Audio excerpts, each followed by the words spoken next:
Okay, ஒரு கர்த்தர் நமக்கு கொடுத்திருக்கிற ஒரு வாக்குத்தத்தத்தை நாம் தியானிக்க இருக்கிறோம். எரேமியா எழுதின தீர்க்கதரிசன புஸ்தகம் 29ஆம் அதிகாரம். உங்கள் இருதயம் கலங்காதிருப்பதாக. 9 மணி இல்ல 9:10 இந்த ஆராதனை முடிக்க ஆண்டவர் கிருபை பாராட்டுவார். கர்த்தர் பெரிய காரியங்களை செய்வாராக. ஏசாயா எழுதின தீர்க்கதரிசன புஸ்தகம் 29ஆம் அதிகாரம் அதில் 11வது வசனம் இப்படியா சொல்கிறது. ஏசாயா 29:11, 912வது பக்கம். நீங்கள் எதிர்பார்த்திருக்கும் முடிவை உங்களுக்கு கொடுக்கும்படிக்கு நான் உங்கள் பேரில் நினைத்திருக்கிற நினைவுகளை அறிவே என்று மனுஷன் சொல்லல, என்று பாஸ்டர் சொல்லல. யார் சொல்றாரு? கர்த்தர் சொல்லுகிறார்.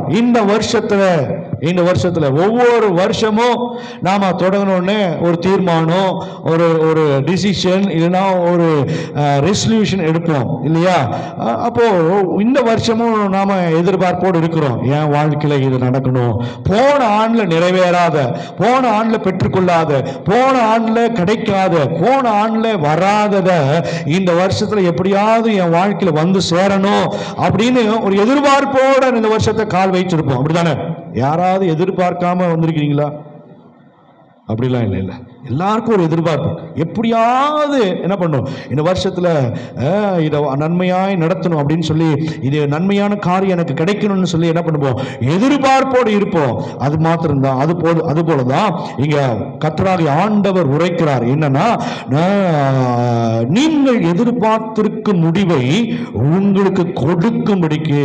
நாம என்ன எதிர்பார்த்து கொண்டிருக்கிறோம், நாம என்ன நினைச்சிட்டு இருக்கிறோம், நாம என்ன ஆசைப்பட்டு இருக்கிறோம், என்ன நன்மையா காரியத்தை நமக்கு கிடைக்கணும் அப்படின்னு சொல்லி என்ன நினைக்கிறோமோ அதை நமக்கு கொடுக்கும்படிக்கு ஆண்டவர் 26வது வருஷத்தை கொடுத்திருக்கிறார். இவ்வளவுதான் நம்முடைய விசுவாசம் இல்லையா? பாருங்க, பல நேரங்களில் நம்ம என்னதான் இருந்தாலும் ஆவி உற்சாகம் உள்ளதான், மாம்சமோ ஆமா. ஆவியில நம்ம வசனத்தை கேட்கிறப்போ எஸ் கரெக்ட், ஆனா சரீர பிரகாரமா யோசிக்கிறப்போ, மென்டல் ரீதியா யோசிக்கிறப்போ ஆமா இது எங்க நடக்க போகுது, வருஷம் தான் போயிட்டு இருக்குது, நாட்கள் தான் போயிட்டு இருக்குது, காலம் தான் போயிட்டு இருக்குது, ஆனா இன்னும் உருப்பிட்ட பாடி இது நம்ம கேட்கிற பாஷை, இது வார்த்தை. ஆனா இந்த வருஷத்துல கர்த்தர் சொல்கிறார், நீ எதிர்பார்த்து கொண்டிருக்கிற முடிவை, your expectation will be fulfilled. ஆமென். உங்களுடைய எதிர்பார்ப்பை என் தேவனாய் கர்த்தர் உங்களுக்கு நிறைவேற்ற ஒரு போதுமானவர் இருக்கிறார். பக்கத்துல கரை பிடிச்சு சொல்லுங்க, உங்க எதிர்பார்ப்பை, உங்க ஆசைய, உங்களுடைய நன்மையை ஆண்டவராகிய இயேசுவானவர் நிறைவேற்ற அவர் போதுமானவராக இருக்கிறார். ஆமென். அவர் பாருங்க, இப்ப உங்களுக்கு கொடுக்கும்படிக்கு என்ன பண்றாங்க, அவர் நம் பேரில் ஒவ்வொருத்தருடைய பேரில் இன்சூரன்ஸ் போடுவோம் இல்லையா? இன்சூரன்ஸ் அவங்கவுங்க பேரில், இல்லைன்னா அடுத்தது என்னது, நாமினி போடுவோம். எனக்கு அப்புறம் என் சார்பா நாமினி போடுவோம்.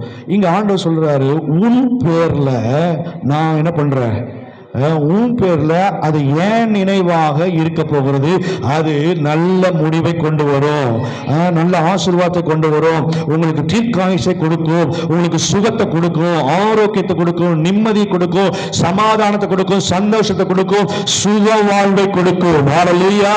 அவர் நம் பேரில் நினைவா இருக்கிறார், எப்பொழுது நினைத்து கொண்டிருக்கிறார். அப்போ இந்த வருஷத்துல, இந்த மாதத்துல கர்த்தர் நமக்கு கொடுத்திருக்கிற எதிர்பார்ப்பை ஆண்டவர் நிறைவேற்ற போதுமானவராக இருக்கிறார். இங்க இந்த அதிகாரத்துல பாத்தீங்கன்னா, வரக்கூடிய நாட்கள்ல இது இன்னும் விளக்கமா படிக்கலாம். இன்னைக்கு நான் உங்களுக்கு அவுட்லைன் இல்ல, ஹின்ஸ் மட்டும் நான் சொல்லிட்டு போறேன், ஏன்னா நமக்கு நேரம் போயிடுச்சு. ஆகவே ஹின்ஸ் மட்டும் நான் சொல்றேன். இந்த வசனத்தை நீங்க வீட்டுல போய் தியானிங்க. இப்போ அவர் நமக்காக வைத்திருக்கிற நினைவுகள் என்ன, இல்ல அவர் நம்முடைய எதிர்பார்ப்பை அவர் எப்படி எல்லாம் நிறைவேற்றுகிறார் அப்படிங்கறத இந்த அதிகாரத்துல பாத்தீங்கன்னா 5வது வசனம் சொல்றது, நீங்கள் வீடுகளை கட்டி குடியிருந்து தோட்டங்களை நாட்டி அவைகள் என்ன பண்ணீங்களா, கனிகளை சாப்பிடு. அப்போ இந்த வருஷத்துல நீங்கள் எதிர்பார்ப்போடு இருக்கலாம், நான் ஒரு வீட்டை கட்டணும், நான் எப்படியாவது ஒரு வீட்டை சம்பாதிக்கணும், எப்படியாவது நான் சொந்த வீட்டில் போய் கால் வைக்கணும் அப்படின்னா, அந்த எதிர்பார்ப்பை உங்கள் தேவனாகிய கர்த்தர் அதை அறிந்திருக்கிறபடினாலே அதை இந்த வருஷத்துல நிறைவேற்ற அவர் போதுமானவராக இருக்கிறார்.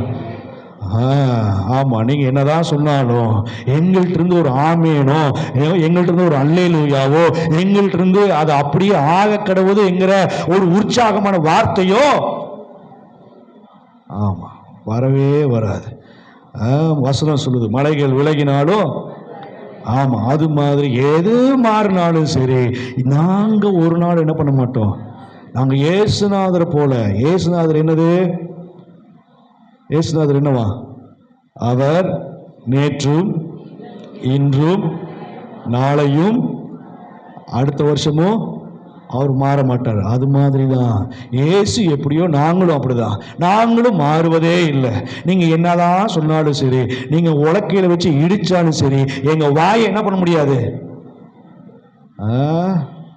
ஆமா, விசுவாசிக்கிறதுக்கு நம்ம பல காரியத்தை உங்களுக்கு சொன்னாலும், அந்த விசுவாசம் அற்றவர்களை நான் தொட்டு பார்த்தாதான், நான் உள்ள கையை விட்டு நோண்டாதான், எனக்கு வந்தாதான். யாரு? தோமா. தோமா அவன் சொல்றான், நான் இதை உள்ள வச்சு பார்க்கணும், ஆணி அடிச்சதுக்குள்ள நான் என்ன பண்ணணுமா, விழாக்குள்ள கையை விட்டு, அப்பதான் எனக்கு நம்பிக்கை வரும், இவர் உயிரோட வந்திருக்கிறார். இன்னைக்கு பல நேரங்களில் நம்ம விசுவாசிகள் அப்படிதான் இருக்கிறோம். சபைக்கு வருகிறோம், அப்படிதான் இருக்கிறோம். எனக்கு வந்தாதான் நான் பார்ப்பேன். ஆண்டவர் சொல்றாரு, நீ எதிர்பார்க்கிறத நான் உனக்கு கொடுக்க போறேன், நீ இந்த வருஷத்துல வீடை கட்ட போகிற. நாங்க அப்படிதான் ஜெபம் பண்ணிட்டு இருக்கிறோம். நாங்க போன வருஷத்தினுடைய டிசம்பர் மாதம் ஜெப மாதம் அது அன்னாளின் ஜெபம் என்று சொல்லி, அந்த ஜெபத்துல எதெல்லாம் ஜெபிக்கிறோமோ அதெல்லாம் ஆண்டவர் நிறைவேற்றி கொண்டிருக்கிறார். நாங்க தான் சொல்லிடுறோம், 16 வருஷம் வாடகை கொடுத்துட்டோம் ஆண்டவரே. 16 வருஷம் வாடகை கொடுத்துட்டோம். இனியும் நாங்கள் வாடகை கொடுக்க ரெடி தான். ஆனால் பிள்ளைகள் வளர்றாங்க, எங்களுக்குன்னு சொந்தமாக ஒரு வீட்டை என்ன பண்ணுங்க, கட்டி கொடுங்க. அதே போல் இந்த வாகனத்துக்காக ஜெபம் பண்ணிட்டு இருக்கிறோம். நல்ல வாகனம் தான், கிட்டத்தட்ட 8 வருஷம் உழைச்சிருச்சு. அது அப்பப்போ போய் நின்றுது. சில நேரங்களில் உலக ஜனங்கள், அதாவது பிரஜாதிகள் வந்து உதவி செய்கிறாங்க. கர்த்தர் எங்களுக்கு இந்த வருஷத்தில் நாங்கள் அதான் ஜெபம் பண்ணிட்டு இருக்கோம், நல்ல ஒரு வண்டியை தாங்க ஆண்டவரே, இன்னும் உம்முடைய நாமத்து மகிமை நாங்கள் உழைக்க, ஊழியத்தை செய்ய, நிறைவேற்ற வேண்டும் அப்படின்னு சொல்லி நாங்கள் அதுக்கு ஜெபித்துட்டு இருக்கிறோம். கர்த்தர் எங்க எதிர்பார்ப்பை அறிந்து அவர் பூர்த்தி செய்ய வல்லவராக இருக்கிறார். ஆமென். சில பேர் சொல்லுவோம், உங்களுக்கு செஞ்சா நாங்கள் எதுக்கு ஆமேன்னு சொல்லணும் அப்படிங்கிறது போல உட்கார்ந்துட்டு இருக்கிறீங்க. அது நீங்க ஆமேன்னு எனக்கு சொன்னாலும் சரி, அப்படியே அது உங்களுக்கு என்ன பண்ணுமா, பரவாயில்லையே, அடுத்தவங்களுக்கு இவங்க ஆமேன்னு சொல்றாங்க, அப்ப இவங்களுக்கு என்ன பண்ணணும். ஆமா, சில நேரங்களில் பழமொழி சொல்லுவாங்க இல்லையா, ஐயா இங்க பக்கத்துல என்ன கேட்கிறாரு, பிரின்ஸ் நம்ம லைன்ல எப்பவுமே வந்துட்டே இருக்கிறார். பக்கத்துல இருக்கிறவர் என்ன கேட்கிறாரு, பாயாசம் கேட்கிறாரு. ஐயா பக்கத்துல இருக்கிற சில்லி சிக்கன் கேட்கிறாருங்க. இவருக்கு பிரியாணி தேவையா, அவன் ஓடி வருவான், வந்து போடுவான். அப்படி என்ன பண்ணுங்க, இவ்வளவு தூரம் வந்துட்டீங்க எனக்கும், அப்படி நீங்க இந்த விசுவாச வார்த்தையை சொல்றப்போ, நீங்க ஆமேன்னு சொல்றப்போ, அது என்னையும் உற்சாகப்படுத்துகிறது, அது உங்களுக்கும் வந்து என்ன பண்ணுகிறது. ஆமா, ஆகவே எதிர்பார்க்கிற முடிவை இப்ப இங்க சொல்லும் பொழுது என்ன நாம எதிர்பார்த்து கொண்டிருக்கிறோம், அந்த அந்த உணர்வை அறிந்து, அந்த நினைவுகளை அறிந்து ஆண்டவர் செய்கிறார். நீங்க வீடுகளை கட்டுவீர்கள், நீங்க வீடுகளை கட்டி நல்ல குடியிருப்பீர்கள், நல்ல வீடுகளை கட்டி குடியிருந்து தோட்டங்களை நாட்டி பாருங்க. தோட்டங்கள் பிசினஸ், தொழில், நீங்க கைட்டு செய்கிற தொழிலை, நீங்க கைட்டு செய்கிற வேலைகளை கர்த்தர் ஆசீர்வதிப்பார். நல்ல கனியை என்ன பண்ணுவீங்களா, புசிப்பீர்கள். இந்த வருஷத்துல கர்த்தர் உங்களுடைய எதிர்பார்ப்பை நிறைவேற்றுவார், உங்களுடைய இன்கிரிமெண்டை உயர்த்துவார். நின்று போன நிலுவையான தொகையை ஆண்டவர் உங்களுக்கு தருவார். உங்களுக்கு நல்ல ஒரு போனஸ் தருவார், நல்ல ஒரு பொசிஷன் உயர்வை தருவார். உங்களுக்கு ஒரு அந்தஸ்தை கர்த்தர் அவர் கொடுக்க வல்லவராக இருக்கிறார். பல நாட்கள் அடைபட்டிருக்கிற பணங்கள் உங்களை தேடி வரப்போகிறது. உங்க பிரயாசத்தை ஆண்டவர் வர்த்திக்க பண்ண போகிறார். ஹல்லேலூயா. அப்போ அந்த எதிர்பார்ப்பை அவர் அறிந்திருக்கிறபடினாலே இந்த மாதத்தில் அவர் கொடுக்க வல்லவராக இருக்கிறார். ஹல்லேலூயா. நீங்க நல்ல திராட்சை தோட்டங்களை நாட்டுவீங்க, அதனுடைய கனியை என்ன பண்ணுவீங்களா, புசிப்பீர்கள். வீணான செலவுல ஆண்டவர் விலக்கி பாதுகாப்பார். நீங்க கையிட்டு செய்கிற உன் கையின் பிரயாசத்தை நீ சாப்பிடுவாய், அதற்கு என்ன பண்ணுமா, பாக்கியமும் நன்மையும் உண்டாயிருக்கும். நாம கஷ்டப்பட்டு உழைச்சு அதை போய் கடங்காரன் கையிலையோ இல்ல டாக்டர் கையிலையோ வட்டிக்காரன் கையிலையோ மெடிக்கலுக்கோ கொண்டு போய் கொடுக்காதபடிக்கு நீங்களும் உங்க பிள்ளைகளும் சாப்பிட்டு திருப்தி அடையத்தக்கதான ஒரு சூழ்நிலை கர்த்தர் இந்த நாட்களில் ஏற்படுத்த ஒரு போதுமானவராக இருக்கிறார். விசுவாசிக்கிறவர் நல்ல காரியங்களை பெற்று அந்த உரையை நீ அந்த திருப்தியை தருவீரா, நீங்க அந்த கனியை புசிப்பீர்கள். ஆமென். உங்களுக்காக ஒரு ஒரு தோட்டத்தையே உண்டு பண்ணி அதை ஆண்டு கொள்ளுங்கள் என்று சொல்லி அன்றைக்கு ஆதாமுக்கு எவ்வளவு 2 பேர்த்துக்காக ஒரு பல ஏக்கர் கணக்கில் ஒரு தோட்டங்களையும் கனிகளையும் உண்டாக்க முடியும்னா, இன்றைக்கு நீங்க நான் அவருடைய புத்திர சுவிகாரத்தின் ஆவியை பெற்றிருக்கிறோம். நீங்க நான் அவருடைய மனவாட்டியா இருக்கிறோம். நிச்சயமாகவே இந்த 26வது வருஷத்துல அவர் நன்மையானதை உங்களுக்கு கொடுக்க அவர் வல்லவராக இருக்கிறார். என் ஜனங்கள் ஒருபோது வெட்கப்பட்டு போவதில்லை. ஹல்லேலூயா. என் ஜனங்கள் நன்மையினால திருப்தி ஆவார்கள். நாம் கொடுக்கும் நன்மையினாலே அவர்கள் என்ன பண்ணுவாங்களா? திருப்தி ஆவார்கள். இந்த வருஷத்துல கர்த்தர் அந்த ஆசீர்வாதத்தை தருவார். இந்த மாதத்துல நீங்கள் எதிர்பார்க்கிறதை அவர் அறிந்திருக்கிறபடினாலே அந்த கனியை நீங்கள் என்ன பண்ணுவீங்களா? புசிப்பீர்கள். அடுத்தது, நீங்கள் பெண்களை விவாகம் பண்ணி குமாரரையும் குமார்த்திகளை பெற்று உங்கள் குமாரருக்கு, ஆமா பாருங்க, அப்போ முதல்ல குடியிருக்கிறதுக்கு நல்ல வீடு, 2வது அந்த வருமானத்துக்கு நல்ல தொழில், அந்த தொழில நல்ல திருப்தி, 4வது என்னன்னா உங்க தலைமுறை, உங்க வம்சம், அதே போல உங்க குடும்பம் ஆசீர்வதிக்கப்படும். உங்க குடும்பம் ஆசீர்வதிக்கப்படும். ஆண்டவர் இந்த சந்ததியை ஏற்படுத்தின நோக்கம் என்ன தெரியுமா? நான் இந்த சந்ததி எனக்கென்று ஏற்படுத்தினேன், இவர்கள் என் துதியை சொல்லி வருவார்கள். இந்த வருஷத்துல, இந்த மாதத்துல கர்த்தர் நாம் எதிர்பார்க்கிற முடிவை உங்களுக்கு கொடுக்க அவர் உண்மையுள்ள தேவனாக இருக்கிறார். தலைமுறை தலைமுறையால் இது ஆண்டவருடைய சந்ததி எனப்படும். ஆமென். இந்த வருஷத்துல உங்களுடைய எதிர்பார்ப்பை நிறைவேற்ற அவர் போதுமானவராக இருக்கிறார். உங்க பிள்ளைக்கு, உங்க மகனுக்கு, உங்க மகளுக்கு ஆண்டவர் ஏற்ற துணை என்ன பண்ணுவாரா? வாய்க்க பண்ணுவார். ஆமென். கல்யாணம் முடிஞ்சவங்க யோசிக்கிறார், ஏற்கனவே கல்யாணம் முடிஞ்சிருச்சு, பிள்ளைகளை ஆசீர்வதிப்பார். ஆமா, பிள்ளைகளுக்கு உண்டான எல்லாவற்றையும் ஆண்டவர் என்ன பண்ணுவாரா? நிறைவேற்றுவார். அந்த வம்சம் ஆசீர்வதிக்கப்படும், அந்த தலைமுறை ஆசீர்வதிக்கப்படும். பார்த்தீங்கன்னா, ஆபிரகாமை ஆண்டவர் தனிமையாக இருக்கும் பொழுது தேர்ந்தெடுத்து, நான் உன்னை ஆசீர்வதிக்கவே ஆசீர்வதிப்பேன், உன்னை பெருகவே பெருக பண்ணுவேன், அப்படியே ஆண்டவர் ஆசீர்வதிக்கிறாரு. அடுத்தது அவனுக்கு குமாரன் ஆண்டு கொடுக்குறாரு. 100வது வயதில் குமாரன் கொடுக்குறாரு. பலி செலுத்த கேட்கிறாரு. போய் அர்ப்பணிக்கிறான். அவனுடைய கீழ்ப்படிதலை பார்க்கிறாரு, உண்மையை பார்க்கிறாரு. மீண்டும் அங்கே பார்க்கணும், நீ உண்மையா இருந்தபடினாலே அங்கே மறுபடியும் ஆண்டவர் சொல்றாரு, உன்னை ஆசீர்வதிக்கவே ஆசீர்வதிப்பேன், உன் சந்ததியை பெருகவே பெருக பண்ணுவேன். ஈசாக்க ஆண்டவர் அங்கே தெரிஞ்செடுத்து ஈசாக்கை ஆண்டவர் ஆசீர்வதிக்கிறார். ஈசாக்கு எதை செய்தானோ அதை 100 மடங்கு என்ன பண்றாராம்? ஆசீர்வதிக்கிறார். ஈசாக்குக்கு யாரெல்லாம் எதிர்த்து வராங்களோ அவர்களோட யுத்தம் பண்ண முடியல. அதை எதிர்த்து வந்தவர்கள் சொல்றாங்க, நிச்சயமாகவே நாங்கள் கண்டோ உம்மோடு சர்வ வல்ல தேவன் இருக்கிறார், நீ ஆராதிக்கிற தேவன் உங்களோடு கூட இருக்கிறார் என்று சொல்லி அந்த 4 ஜனமும் 4 கோத்திரம் அவனிடத்துல உடன்படிக்கை பண்ணுகிறார்கள். அப்போ ஆண்டவர் சொல்றாரு, நான் ஆபிரகாமை ஆசீர்வதித்தது போல, நான் ஆபிரகாமோடு இருந்தது போல நான் உன்னையும் ஆசீர்வதிப்பேன். ஈசாக்கை ஆபிரகாமுடைய பெயர்ல ஆசீர்வதிக்கிறார். ஆபிரகாம் அவன் நடந்து திரிந்து பார்க்கறதெல்லாம் ஆசீர்வதிக்கிறார். இங்க ஈசாக்கு அவன் வேலை செய்கிறது எல்லாவற்றையும் என்ன பண்றாராம்? பாருங்க, ஆபிரகாமுடைய வாழ்க்கையில நடந்து தெரிந்ததெல்லாம் உனக்கு கொடுப்பேன்னு சொல்லி கொடுத்தாரு. ஈசாக்கு நீ கையிட்டு செய்கிறது எல்லாவற்றையும் நீ என்ன பண்ணுவாயா? நீ அனுபவிப்பா என்று சொன்னாரு. யாக்கோபை ஆண்டவர் தெரிந்தெடுத்து ஆசீர்வதிக்கிறாரு. வெறும் கையாய் போனவன் அவன் சொல்றாரு, நான் உனக்கு சொன்னதை செய்யப்படும், உன்னை என்ன பண்றதில்லை, கைவிடுவதில்லை, நீ திரும்பி நீ என்ன பண்ணுவாய், இந்த தேசத்துக்கு வருவாய், நான் உன்னை விட்டு விலகுவதும் உன்னை கைவிடுவதும் இல்லை என்று சொல்லி, அதே போல பல ஆண்டுகளுக்கு பின்பதாக அவன் 2 பரிவாரங்களோடு என்ன பண்ணுகிறான்? வருகிறான். வந்த இடத்துல எந்த இடத்துல தேவன் அங்க தரிசனமாய் பேசினாரோ அதே இடத்துல போய் பலி செலுத்துகிறான். இப்போ ஆண்டவர் சொல்றார், நான் ஆபிரகாமோடு இருந்தது போல ஈசாக்கோடு இருந்தது போல நான் உன்னோடு கூட இருப்பேன். ஆபிரகாமை ஆசீர்வதித்தது போல உன்னை ஆசீர்வதிப்பேன். ஈசாக்கை எப்படி ஆசீர்வதித்தனோ அதே போல உன்னை ஆசீர்வதிப்பேன். ஈசாக்கை ஆண்டவர் ஆசீர்வதிக்கிறார். இப்போ பாத்தீங்கன்னா, ஆபிரகாம் நடந்து திரிந்த இடத்துல எல்லாம் ஆண்டவர் ஆசீர்வாதத்தை கொடுக்கிறாரு. ஈசாக்கு கடினமா வேலை செஞ்சதெல்லாம் ஆண்டவர் என்ன பண்றாரா? ஆசீர்வதிக்கிறாரு. 3வது ஜெனரேஷன் எப்படி இருக்கு தெரியுமா? யாக்கோபு படுத்துட்டு இருக்கிறான். அவன் ரொம்ப சோம்பேறி, படுத்துட்டு இருக்கிறான், நித்திரையா இருக்கிறான். நித்திரையா இருக்கும் பொழுது ஆண்டவர் சொல்றாரு, நீ படுத்திருக்கிற பூமியை உனக்கு சொந்தமாக கொடுப்பேன். ஹல்லேலூயா. அதுதான் அந்த தலைமுறைக்குண்டான ஆசீர்வாதம். நம்ம முன்னோர்கள் கஷ்டப்பட்டு வேலை செஞ்சிருக்கலாம், அடுத்த ஜெனரேஷன் அதனுடைய நிழல்ல வந்திருக்கலாம். ஆனா உங்க பிள்ளைகள் அதை காட்டிலும் மேலான ஒரு ஆசீர்வாதத்தை பெற்றுக்கொள்ள அவர் போதுமானவராக இருக்கிறார். ஹல்லேலூயா. அதுதான் ஒரு மேன்மை. நாம கஷ்டப்பட்டோம், நம்ம பிள்ளைகள் அதை விட கஷ்டத்தல்ல, இதிலும் பெரிதானவர்களை காண்பாய்ங்கிற வார்த்தை தலைமுறை தலைமுறையான ஒரு ஆசீர்வாதத்தை, வம்சம் ஆசீர்வதிக்கப்படும். இங்க சொல்லும் பொழுது என்னன்னா, குமார்த்திகளை பெறுவார்கள். நீங்கள் அங்கே என்ன பண்ணுவாங்களா? குறுகாமல் பெருகுவீர்களாக.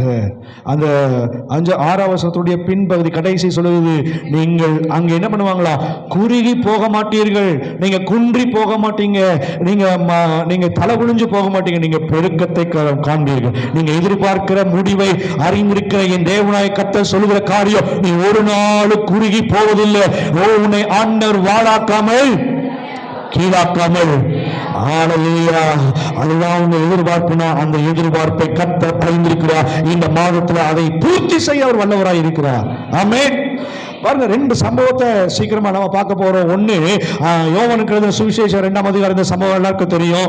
அங்க 2ஆம் அதிகாரம் 4ஆம் வசனத்துல அங்க இயேசுவின் தாய் அங்க போய் வீட்டுல ஒரு பெரிய குறை, அந்த விழாக்களை ஒரு பெரிய குறை, அதே போல விசேஷத்துல ஒரு பெரிய குறை, விசேஷ நிகழ்ச்சி நடந்துட்டு இருக்கிறது, ஒரு பெரிய விழா கோலமா இருக்கிறது, ஒரு வீடு இருக்கிறது. ஆனா அங்க ஒரு பெரிய குறையாயிருச்சு.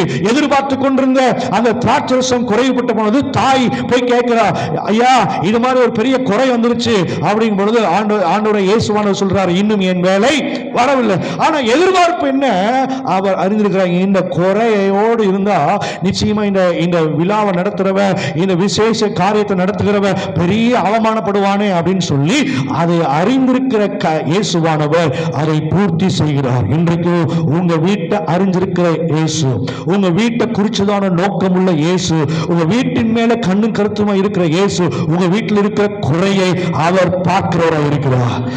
கடந்த வருஷத்துல பல குறைபாடுகள் இருந்திருக்கலாம், பலவிதமான காரியம் நீங்க எதிர்பார்த்தோடு இருந்திருக்கலாம், நிறைவேறாமல் இருந்திருக்கலாம். ஆனா இந்த 26ஆவது வருஷத்துல கால் வைத்திருக்கிற உங்க வாழ்க்கையில இந்த முதல் மாதத்துல வந்திருக்கிற உங்களுக்கு கர்த்தர் கொடுக்கிற காரியம், நீ எதிர்பார்க்கிற ஒரு நிறைவை நான் உனக்கு கொடுக்க போகிறேன். அதை நான் அறிந்திருக்கிறபடினால உன் வீட்டில் இருக்கிற குறையை நான் நிறைவாய் மாற்ற போகிறேன். எத்தனை பேர் ஆமென் சொல்றீங்க? ஓ, என் வீட்டில் இருக்கிற குறை எதெல்லாம் குறையா இருக்கோ ஆண்டவரே, நீங்க போய் பாருங்க வீட்டுல, ஆண்டவரே என்ன குறைவா இருக்குது. முதல்ல ஆவிக்குரிய காரியங்களை, ஜெபம் குறைவா, வேதவாசி குறைவா, ஆராதனை குறைவா, ஐக்கியம் குறைவா, அது ஆண்டவரே இந்த குறைவை நிறைவாய் மாற்றுங்க. அன்றைக்கு ஒரு மனுஷன் இருந்தான், அவன்கிட்ட ஆஸ்தி இருந்துச்சு, அந்தஸ்து இருந்துச்சு, அதிகாரம் இருந்துச்சு, ஆளுமை இருந்துச்சு, இன்னும் மேன்மை இருந்தது, எல்லாம் இருந்தது. ஆனா அவன் வீட்டுல சமாதானம் இல்ல. இயேசுவை எப்படியாவது பார்க்கணும்னு ஆசையா இருந்தவனுடைய வாழ்க்கையில அவனுடைய எதிர்பார்ப்பை அறிந்த இயேசு, நான் வீட்டுக்கு வர்றான்ப்பா, உன் வீட்டுல நான் வந்து தங்குறேன். வந்த உடனே அவன் அர்ப்பணிக்கிறான், தன் வாழ்க்கையை ஒப்பு கொடுக்கிறான். ஆண்டவரே இதெல்லாம் நான் அநியாயமா சம்பாதிச்சு இதெல்லாம் கொடுக்கிறேன். இன்றைக்கு இந்த வீட்டுக்கு என்ன வந்துச்சா, ரட்சிப்பு வந்தது. மிகப்பெரிய சந்தோஷம் இந்த வீட்டில் உண்டானது. இன்றைக்கு அருமையான தேவஜனமே, நீங்க எதிர்பார்க்கிற அந்த எதிர்பார்ப்பை அவர் நிறைவேற்ற வல்லவராக இருக்கிறார். உங்க வீட்டில் இருக்கிற குறைவை அவர் அறிந்திருக்கிறார். மனுஷன்ட்ட போய் நீங்க அங்க என்ன பண்ணாதீங்க, முறையிடாதீங்க. மனுஷன்ட்ட போய் நீங்க புலம்பாதீங்க. மனுஷன்ட்ட போய் நீங்க என்ன பண்ணாதீங்க. நரி என்ன பண்ணுமா, நரி என்ன பண்ணும், நரி இது 2வது வகுப்பு போல இருக்குது. நரி ஊளை, ஆமா சில பேர் கத்துங்கிறாங்க. அந்த நரி ஊளை இட்டுச்சுன்னா அது என்னது, நல்ல சகுனமா? இது மாதிரி நம்ம என்ன பண்றோம், போய் உட்கார்ந்து ஓ ஓ ஓன்னு என்ன பண்றது? ஹலோ, என்னடா அது வருஷ தொடக்கத்தில் வந்திருக்கிற எங்களுக்கு நரியின் பேர் வைக்கிறீங்களா? இந்த வருஷம் ஒவ்வொரு வருஷமும் இதே புலம்பல் தான், ஒவ்வொரு வருஷமும் இதே அழுகதான், இதே போல வசனம் இருக்குது. சிலர் ஊழையிடுகிறது போல என்ன பண்றாங்களா, என் சமூகத்தில் வந்து என்ன பண்றாங்களா, ஊழையிடுறார்கள்.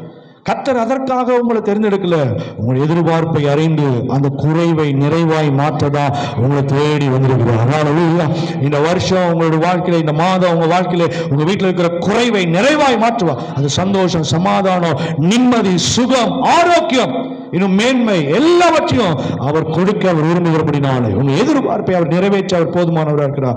ஏற்ற நேரம் வந்துச்சு, என் வேலை வந்தது, அங்க இருக்கிற அந்த வீட்டில் இருக்கிற குறைவை நிறைவாக்குனது போல இந்த காலவெளியில் ஆராதனை வந்திருக்கிற உங்க வாழ்க்கையிலும் நிறைவான மகிழ்ச்சியான காரியத்தை ஆண்டவர் செய்ய வல்லவர். லூக்கா சுவிசேஷம் 2ஆம் அதிகாரம் 26ஆம் வசனத்துல பார்க்கும் பொழுது, இயேசுவுடைய வருகைக்காக ஒரு மனுஷன் காத்து கொண்டிருக்கிறார். எப்படியா இவரை நான் பார்த்துடணும், மேசியாவாகிய மீட்பரை நான் பார்த்திடணும், இந்த ரட்சகரை நான் பார்த்திடணும்னு சொல்லி காத்து கொண்டிருக்கிறவனுடைய எதிர்பார்ப்பை இயேசு சிறு பிள்ளையா இருக்கும் பொழுதே அந்த வயதானவருடைய ஆசையை நிறைவேற்ற ஆலயத்தில் வந்து இருக்கிறான். இப்போ இன்னைக்கு அநேக நேரங்களில் ஆலயத்துக்கு வரும் பொழுது உங்களுடைய நினைவுகளை கர்த்தர் அறிந்திருக்கிறார். பல நேரங்களில் நாம நினைக்கிறோம் ஆலயத்துலதான் தேவ பிரசனம் இருக்கா, ஆலயத்துலதான் அவர் கேட்பாரா. நாம் ஆலயத்தை தேடி வருகிற ஒருவரையும் உரிமையாய் விடுகிறது இல்லை. ஆமென். கர்த்தரை தேடுவர்களுக்கோ ஒரு நன்மை என்ன பண்ணாதான் குறைவிடாது. பல நேரங்களில் விசேஷ காரியங்களுக்கு போவதற்கு நம்மளால முடியாம இருந்தா கூட என்ன பண்ணிடுறோம். ஆமா, ஏன்னா சொந்தக்காரங்க கோச்சுக்குவாங்க. அப்படித்தானே? எத்தனை பேர் அது மாதிரி அனுபவிச்சிருக்கீங்க? சொந்தக்காரங்க கோச்சுக்குவாங்கய்யா. அங்க போய் ஒரு பிரயோஜனம் இல்லைனாலும் இங்க இருந்து வண்டியில டீசல் போட்டு இல்லைன்னா வாடகைக்கு ஒரு காரை பிடிச்சாவது எல்லாத்தையும் வா வா நீ வா நீ வா நீ வா எல்லாம் ஏறி போய் கூட்டமா என்ன பண்ணுமா. ஏன்னா வரலைன்னா என்ன பண்ணுது. ஆனா கர்த்தருடைய ஆலயத்துக்கு போறதுக்கு மாத்திரம், ஆராதனை போறதுக்கு மாத்திரம் நான் மாத்திரம் போயிடுறேன். நான் போனா சிங்கிள் செலவு. பைக்ல வந்தா 50 ரூபாய்க்கு பெட்ரோல் போட்டா என்ன பண்ணிடலாம். உங்க 4 பேர்த்தையும் நான் கூட்டிட்டு போறதா இருந்தா பஸ்ஸுக்கு வந்துச்சுன்னா அதே 50 ரூபா 60 ரூபா. அதுக்கப்புறம் நீங்கள் சும்மாவா இருப்பீங்க. இங்கே சர்ச்சில் டீ கொடுத்தாலும் மறுபடியும் அங்கே போய் பஸ் ஸ்டாண்டில் நிற்கிற பார்த்தா டீ கடையை பார்த்தா மறுபடியும் என்னது ஒரு டீயோடவையா முடிப்பீங்க. பசிக்குதுப்பா, பாஸ்டர் வேற 9:30 ஆக்கிட்டாரு, என்னது ஒரு பப்ஸ் ஒன்று வாங்கு அப்படின்னு அது ஒரு செலவு. இத்தனை செலவையும் கால்குலேஷன் பண்ணுற நம்ம எங்கே வர்றதுக்கு சர்ச்சுக்கு வருது. ஆனால் சொந்தக்காரங்க வீட்டுக்கு போகிறப்ப மட்டும் ஸ்டான்லி பாஸ்டர் சொல்லுவார், அதை சொன்னோம்னா நீங்கள் சிரிச்சிருவீங்க. ஜிக்கு ஜிக்கு ஜிக்கு ஜிக்குன்னு என்னது சொந்தக்காரங்க வீட்டுக்கு. இது நான் சொல்ல, ஸ்டான்லி பாஸ்டர். அப்படி ஏதாவது நீங்கள் கேட்கறதா இருந்தால் யார்? ஆமாம், அவர்கிட்ட போய் கேட்டுருங்க. அப்படி நீங்கள் அவர் பார்க்க முடியலனா கூட என்ன பண்ணாங்க, யூடியூப்பில் போட்டிங்கன்னா என்ன பண்ணுவோம். இதெல்லாம் உண்மை. அவர் இதை கூட பயங்கரமாக ஆக்ஷன் பண்ணுவார். நம்மெல்லாம் வந்து நின்ன இடத்த பிரசங்கம் பண்ணி பழகின ஆட்கள். உங்களுக்கு கொஞ்சமாவது நான் மண்டையை அசைச்சாவே என்னது உங்களுக்கு என்னது என்னை பார்த்தா ஜோக்கர் மாதிரி தெரியுது. அவர் இதை விட பயங்கரமாக இருப்பார் பாருங்க. அப்போ அங்கே மாத்திரம் என்ன பண்ணுறோம், காசை செலவு பண்ணுறோம், பிரயாசப்படுறோம், உழைக்கிறோம். ஏன்னா அவன் கோச்சுக்குவான். இங்கே ஆண்டவர் கோச்சிட்டாருன்னா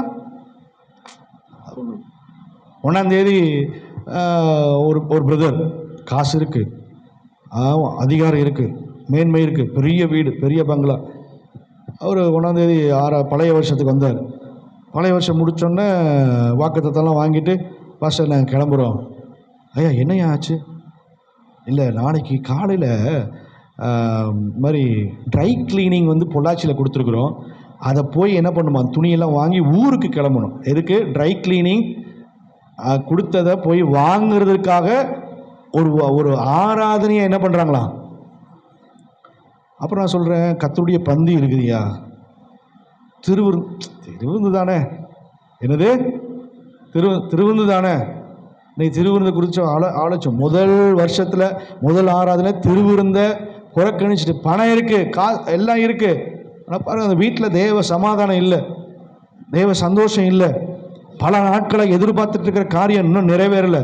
ஏன்னா தேவனுக்கு கொடுக்க வேண்டிய இடத்தை, கனத்தை, அந்தஸ்தை, மகிமையை கொடுப்பதற்கு அவங்க மனசு வரல. ஏன்னா காசுனால, பணத்தினால, அதிகாரத்தினால அதை ஈடுகட்டிக்கலானா ஒரு நாள் இல்லை. மதிகேடனே, இன்று இரவு உன் ஜீவன் போனால். அவன் சம்பாதிச்சு சொல்ற, ஆத்மாவே என்ன பண்ணு, என்ஜாய் பண்ணு. ஃபுல்லா ரூம் முழுசு நீ சம்பாதிச்சு வச்சிருக்கிற, இதை என்ஜாய் பண்ணு. அப்பதான் ஒரு சத்தம் வருது, மதிகேடனே, இன்று இரவு உன் ஜீவன் போனால். நீ சம்பாதித்த சம்பாத்தியம். இப்போ இன்னைக்கு நிறைய நேரங்களில் இந்த வயதானவர் வந்து நிற்கிறாரு. எதுக்கு? இயேசு என்கிற குழந்தை வரப்போகிறார், அதை நான் பார்க்க போகிறேன், கையில தூக்க போகிறேன். அந்த எதிர்பார்ப்பு ஒவ்வொரு வாரம் வருகிறது. எதுக்கு? உண்டியில நிரப்புவதற்கா? நீங்க வந்தா எனக்கு ஒரு வருமானம் வரணும் அப்படிங்கிறதுக்கா? ஒரு நாளும் அப்படி கிடையாது. நான் அதை ஏற்கனவே சொல்லியிருக்கேன். அப்படி நான் போடுறதுனால தான் பாஸ்டர் சாப்பிட்றாரு அப்படிங்க நினைச்சீங்கன்னா தயவு செய்து என்ன பண்ணாதீங்க, தயவு செய்து போடாதீங்க. நான் கொடுக்குற தசமபாத்தினால தான் இவர் நல்லா இருக்கிறாரு அப்படின்னு நினைச்சு தசமாவே கொடுக்காதீங்க. இத்தனை பேர் இருக்கிறாங்க, இதுல 75% கொடுக்குறாங்க, 25% கொடுக்கறது இல்லை. ஏன் கொடுக்கல அப்படின்னு அவங்கள கேட்டதில்லை. நீங்க ஏன் கொடுக்குறீங்கன்னு அப்படின்னு அவங்கள கொடுக்கக்கூடிய காரியத்தை போதிக்கிறோம். கொடுக்க வேண்டியவர்கள் மனதில் ஏவப்பட்டா என்ன பண்ணுவாங்களா? கொடுப்பாரு. கொடுக்கறதுக்கு மனசு இல்லைன்னா அவங்க வலுக்கட்டாயப்படுத்தி கொடுத்தாலும் அதனால ஒரு பிரயோஜனம் அவர்களுக்கும் இல்லை, வாங்குகிற சபைக்கும் இல்லை. இப்போ ஆலயத்துக்கு நாம் எதுக்கு வரணும்னா, என் மேசியாவை நான் பார்க்க வேண்டும். அந்த எதிர்பார்ப்போடு வந்தா நிச்சயமாகவே ஏதோ ஒரு வகையில் ஆண்டவர் உங்களோடு பேசுவார். இல்லைன்னா இது வெறுமையான கூடுகையா இருக்கும். வந்து உட்கார்ந்து எந்திரிச்சு போய் டீ சாப்பிட்டு பலகாரம் சாப்பிட்டு போற மாதிரி தான் இருக்கும். ஆனா எதிர்பார்ப்போடு வரும் பொழுது கர்த்தர் அந்த எதிர்பார்ப்பை இந்த ஆலயத்தில் அவர் சம்பூர்ணமாக எங்களுக்கு கொடுக்க அவர் நல்லவராக இருக்கிறார். கடந்த வருஷம் முழுவதும் கர்த்தர் நம்மளோடு பேசினார். இனி இந்த 26வது வருஷத்திலே ஒவ்வொரு வாரமும், கடந்த வருஷத்துல பல வாரங்கள் தவறி போயிருக்கலாம். பல வாரங்கள் இந்த ஞாயிற்றுக்கிழமையில ஆராதனையில உட்கார வேண்டிய இடத்துல வேற எங்கேயும் போய் உட்கார்ந்து இருக்கலாம். ஆனா இந்த வருஷத்துல ஒரு தீர்மானம் எடுப்போம். என் எதிர்பார்ப்பை அறிந்திருக்கிற தெய்வம், என் எதிர்பார்ப்பை நிறைவேற்றுகிற தெய்வத்திற்கு நான் தேடி வந்து ஆராதனை செய்ய என்னை அர்ப்பணிக்கிறேன்னு சொல்லி ஒப்பு கொடுங்க. கர்த்தர் உங்க வாழ்க்கையில் நிறைவான பலனை கொடுக்க போதுமானவராக இருக்கிறார். ஆமென். இந்த மாதத்தில் கர்த்தர் கொடுக்கிற வாக்குதத்தம், நீ எதிர்பார்த்திருக்கிற முடிவை உங்களுக்கு கொடுக்கும்படிக்கு நான் உங்கள் பேரில் நினைத்திருக்கிற நினைவுகளை அறிந்திருக்கிறேன். அது தீமைக்கல்ல, சமாதானத்துக்கு முடியும். ஆமென். எத்தனை பேர் அதை நிச்சயமாகவே ஆண்டவர் ஒரு எதிர்பார்ப்பை நிறைவேற்ற போகிறாங்கிறவர்கள் நல்ல கடனை தட்டி தேவாதி தேவனை நோக்கி பார்ப்போமா? சர்வவல்ல தேவனையும் நாங்கள் துதிக்கிறோம். இந்த முதல் மாதத்தில் முதல் வார ஆராதனையில் வந்திருக்கிற எங்களுக்கு நீர் கொடுத்திருக்கிற வாக்குத்தத்தத்துக்கு நன்றி ஆண்டவரே. நாங்கள் எதிர்பார்க்கிற அந்த எதிர்பார்ப்பை நீர் அறிந்து எங்களுக்கு நிறைவேற்ற போகிறபடியே நன்றி. ஒவ்வொரு நாளும் அந்த ஆண்டவரே எதிர்பார்ப்ப ஆசையை ஆண்டவரே எங்க வாஞ்சியை நீங்க நிறைவேற்றி ஆண்டவரே கொடுப்பதற்கு நன்றியை துதிக்கிறோம். ஆண்டவரே குறைகள் இருந்து அந்த குறையை மாற்றுங்க ஆண்டவரே. அதே போல ஆலயத்தில் வந்து ஆராதிக்கக்கூடிய ஒரு வாய்ப்பை எங்களுக்கு தருவீராங்க. ஒரு மனமாய் சேர்ந்துமே துதிக்க கிருபை பாராட்டும். தொடர்ந்து நீர் ஆளுகை செய்யும். இப்பொழுதும் ஆண்டவரே இந்த வருஷத்தினுடைய முதல் படைப்பு ஆண்டவரே, நீர் எங்களுக்கு கொடுத்த நன்மையில், நீர் எங்களுக்கு கொடுத்த ஆசீர்வாதத்தில் உண்மை நாங்கள் கனம் பண்ண வருகிறோம். அந்த கனம் பண்ணுகிறதை நீர் ஏற்றுக்கொள்வீராக, அங்கீகரிப்பீராக, ஆசீர்வதிப்பீராக. உற்சாகமாய் கொடுக்கட்டும். மனுஷனுக்காய் கொடுக்காம உமக்கு கொடுக்கிறோம் என்கிற உணர்வை தருவீராக. பலப்படுத்தும். இயேசுவின் நாமத்தில் பிதாவே, ஆமென்.